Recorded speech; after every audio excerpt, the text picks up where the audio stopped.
Today I wanted to go over what periodic lateralized epileptiform discharge would look like on a real sort of time inpatient EEG montage. So this is a right-sided, mainly sort of the right frontotemporal mesial PLED pattern. And so this is the left, this is the right.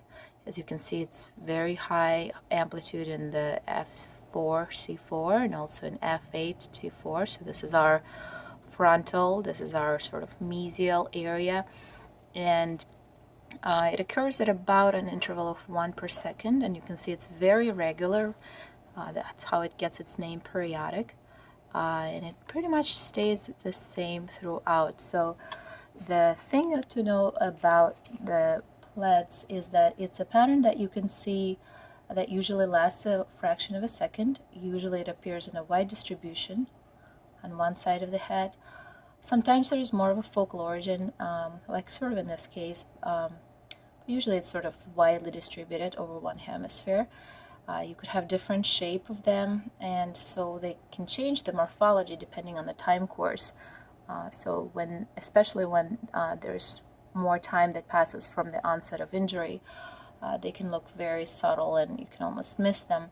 But typically, sort of in the acute, subacute setting, they occur every 1 to 2 seconds. They're separated by sort of the slow amplitude, slow wave, or almost like a burst suppression pattern. It would be this over here. This is burst suppression. And the background in this would be abnormal. In this case, you can't really see background in between the PLEDS. It's just kind of all suppressed throughout. So PLEDS could be interrupted. So if this was a pattern of somebody that had a seizure and that then evolved into PLEDS, sort of as a sequela of the injury, then they can be interrupted by a focal seizure. And interestingly, it can evolve directly into the seizure. What will happen is they will come closer together, and they will kind of organize, get more rhythmic, and ideally you'd like that to see happening for longer than 10-second period before you call it a seizure. Usually, this signifies that there is some kind of a problem, usually at a cortical level.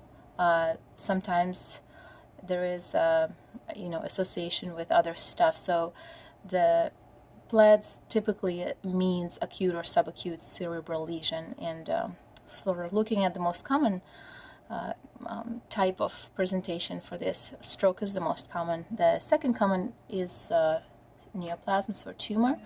Another one is epilepsy, sort of as a sequela of seizures, and another one would be miscellaneous things like herpes, encephalitis, sickle cell disease, hypoglycemic state can also do this, electrolyte imbalances, subdural hematoma, tuberculoma, basically any kind of infectious process that can affect the cortex. And usually these patients would be expected to have impairment of consciousness. This patient in particular was not really coherent, was not answering appropriately,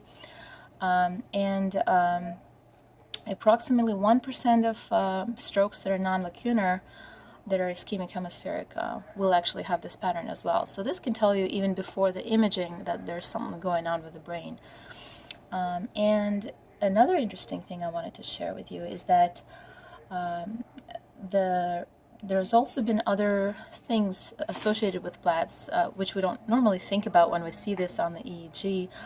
One of them is mitochondrial endocrinopathy, so you're thinking MERV or MELAS, and another one is Jacob-Creutzfeldt disease, which is a spongiform encephalopathy. This one is more common, but the mitochondrial encephalopathy is not something that typically is on people's radar. So what I'm going to do next is run through this basically in kind of how we go about them. This is just sort of a continuation of the same, and here you can see how at times they actually become a little bit more, they come closer together. So this is about 1 second, and so anything that's half of this is a half a second in interval.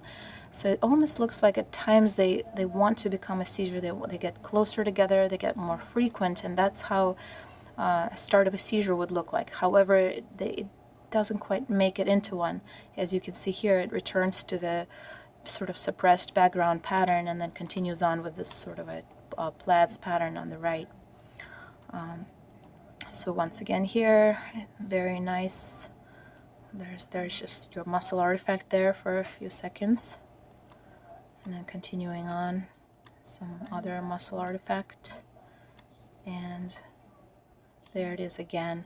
At some point in this record, this patient received Ativan, and it did not appear to change morphology or the frequency of these discharges. So all in all, PLEDS are considered sort of discharges that are sort of interictal, if you will, not so much ictal, but they, in certain conditions, they do signify very high epileptogenic potential. So if there was somebody that had sort of a strange behavior and you saw this, you would think of seizure as a very likely possibility. Another one in sort of this particular distribution that you would think about, meaning the mesial temporal sort of area, is herpes simplex encephalitis, and it's a very important one not to miss because it's treatable with a cyclovir. And people do very well with that. As you can see there's a push of 2 milligrams of Ativan, and as you can see, not a whole lot is changing with that. So I'm going to just scroll through really quickly now, and you'll see that there's really no change there. And at some point there's going to be another round of Ativan. There it is. Nope, not there. But essentially, these did not go away with Ativan. And typically, PLEDS are not something that you can really treat with antiepileptics. Some people do try to chase it with heavy sedation, but in this case, it just signifies sort of an injury potential. But if you would be more aggressive if this patient, for instance, was definitively sort of in a status. And that is it.